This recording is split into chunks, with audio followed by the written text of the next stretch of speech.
کچھ نام ایسے ہیں جن کے گرد حقیقت سے زیادہ کہانیاں اور افسانے بنے گئے ہیں۔ انہی میں سے ایک نام ہے حسن صباح کا، جو ایک عالم بھی تھے، ایک زبردست اسٹریٹجسٹ بھی، اور الموت کی نظاری اسماعیلی ریاست کے بانی بھی۔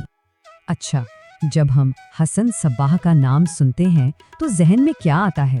اکثر لوگوں کے لیے یہ نام پہاڑ کے بوڑھے آدمی کی ایک پراسرار اور خوفناک تصویر سے جڑا ہے، لیکن سوال یہ ہے کہ اس تصویر میں سچائی کتنی ہے؟ آئیے اس تجزیے میں افسانوں سے پردہ ہٹا کر تاریخ کی اصل حقیقت کو کھوجتے ہیں۔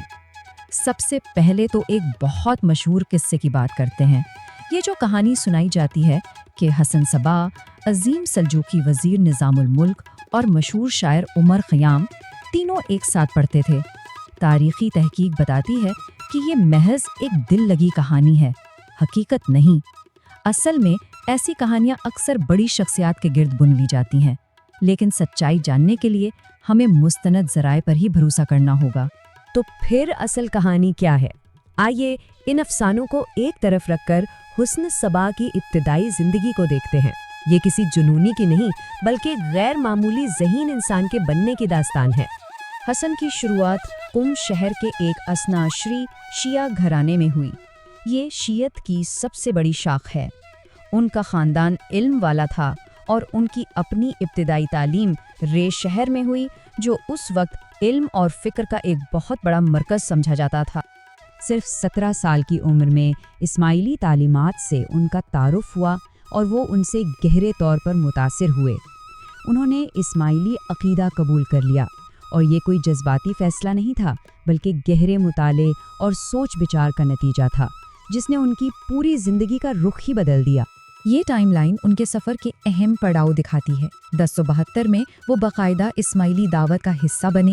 علم کی مزید تلاش انہیں 1078 میں قاہرہ لے گئی، جو اس وقت کی فاطمی خلافت کا مرکز تھا، لیکن وہاں کچھ سیاسی اختلافات کی وجہ سے انہیں 1081 میں جلا وطن کر دیا گیا اور وہ فارس واپس آ گئے، اور آخرکار ایک لمبی جدوجہد کے بعد 1090 میں انہوں نے الموت کی مشہور قلعے پر قبضہ کر لیا۔ قاہرہ میں ان کا سامنا ہوا پہلی بڑی سیاسی رکاوٹ سے۔ فاطمی وزیر بدر الجمالی کے ساتھ ان کا ٹکراؤ بہت اہم تھا۔ اس تجربے نے انہیں ایک بہت بڑا سبق سکھایا، یہ کہ بڑے طاقت کے مراکز پر بھروسہ نہیں کیا جا سکتا اور اپنا راستہ خود بنانا پڑتا ہے۔ اور اب بات کرتے ہیں ان کے سب سے بڑے کارنامے کی، یعنی الموت کے قلعے پر قبضہ، جو ان کی ریاست کا مرکز بنا۔ یہ سمجھنا بہت ضروری ہے کہ الملک پر قبضہ کوئی راتوں رات ہونے والا کام نہیں تھا۔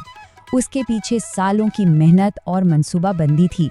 حسن نے پورے فارس کا سفر کیا، سلجوقی سلطنت کی کمزوریوں کو سمجھا اور ایک ایسی حکمت عملی بنائی جو کم سے کم خون خرابے پر مبنی ہو۔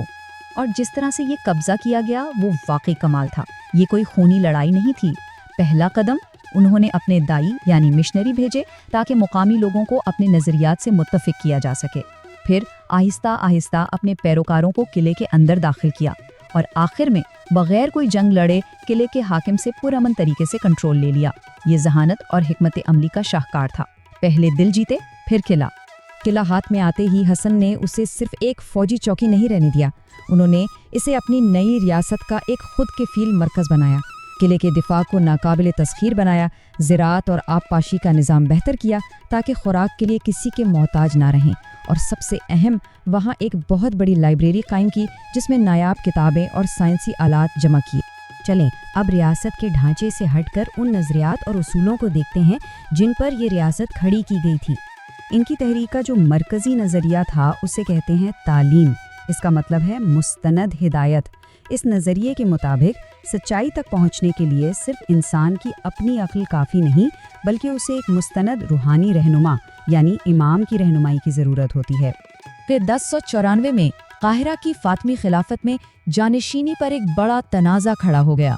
اس موقع پر حسن صباح نے امام نزار کی حمایت کی۔ اس فیصلے نے انہیں قاہرہ کے مرکزی اقتدار سے الگ کر دیا، اور یہیں سے ان کی آزاد نظاری اسماعیلی ریاست کی باقاعدہ بنیاد پڑی۔ اور اب آتے ہیں اس سب سے متنازع موضوع پر، یعنی ٹارگیٹڈ قتل کی پالیسی پر۔ افسانوں میں انہیں حشاشین کہا گیا جو اندھا دھند دہشت پھیلاتے تھے، لیکن حقیقت اس سے بالکل مختلف ہے۔ یہ ایک سوچی سمجھی فوجی حکمت عملی تھی جس کا مقصد بڑی جنگوں سے بچنا تھا۔ نشانہ صرف دشمن کے اہم سیاسی اور فوجی رہنماؤں کو بنایا جاتا تھا، عام شہریوں کو کبھی نہیں۔ تو سوال یہ ہے کہ ان کی بغاوت کی وجوہات کیا تھیں؟ یہ صرف کوئی مذہبی جنگ نہیں تھی، اس کی کئی پرتیں تھیں۔ ایک طرف سلجوقی حکمرانوں کے شیعوں کے خلاف سخت پالیسیاں تھیں، تو دوسری طرف یہ سلجوقی ترکوں کی غیر ملکی حکومت کے خلاف فارسی عوام کے جذبات کا اظہار بھی تھا۔ اس کا ایک ثبوت یہ بھی ہے کہ انہوں نے فارسی زبان کو اپنی مذہبی زبان کا درجہ دیا۔ ریاست اور نظریے سے ہٹ کر آئیے دیکھتے ہیں کہ ایک حکمران کے طور پر خود حسن صبا کی شخصیت کیسی تھی، جو ان کے نظم و ضبط اور عزم کو مزید واضح کرتی ہے۔ یہ بات سننے میں شاید عجیب لگے، لیکن یہ حقیقت ہے کہ الموت پر قبضے کے بعد اگلے 34 سال یعنی اپنی موت تک وہ قلعے سے ایک بار بھی نیچے نہیں اترے۔ اسی ایک جگہ سے انہوں نے اپنی پوری ریاست اور تحریک کو چلایا۔ یہ ان کے غیر معمولی ضبط اور مقصد پر توجہ کی ایک مثال ہے۔ ان کی اپنی زندگی انتہائی سادگی اور سخت اصولوں پر قائم تھیں۔ وہ مذہبی قوانین پر سختی سے عمل کرتے تھے، یہاں تک کہ انصاف کے معاملے میں انہوں نے اپنے سگوں کو بھی نہیں چھوڑا اور مبینہ غلطیوں پر اپنے دونوں بیٹوں کو سزائے موت دے دی۔ انہوں نے اپنا سارا وقت پڑھنے، لکھنے اور ریاست کے معاملات چلانے کے لیے وقف کر دیا تھا۔ الموت کے قلعے سے 34 سال تک ایک پوری تحریک اور ریاست کی قیادت کرنے کے بعد سن 1124 میں ان کا یہ سفر تمام ہوا۔ لیکن مرنے سے پہلے بھی وہ ایک اسٹریٹجسٹ تھے۔ انہوں نے اس بات کو یقینی بنایا کہ ان کے بعد ان کا مشن اور ریاست قائم رہے۔ اس لیے انہوں نے اپنے سب سے قابل ساتھی کیا بزرگ امید کو اپنا جانشین مقرر کیا تاکہ تحریک کا تسلسل نہ ٹوٹے۔ ان کے بعد بھی ان کا مقبرہ ان کے پیروکاروں کے لیے ایک مقدس مقام بنا رہا، جو ان کی میراث کی اہمیت کو ظاہر کرتا ہے۔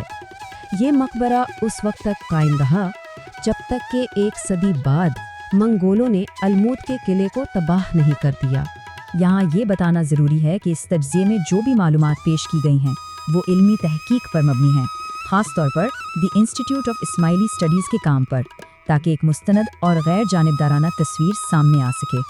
تو آخر میں ہم یہ کہہ سکتے ہیں کہ حسین صبا کو صرف خوفناک افسانوں سے یاد رکھنا تاریخ کے ساتھ ناانصافی ہے۔ ان کی اصل پہچان ڈر اور خوف کی داستانوں میں نہیں، بلکہ وہ تو عقل، حکمت عملی اور ایک پختہ عقیدے کے معمار تھے۔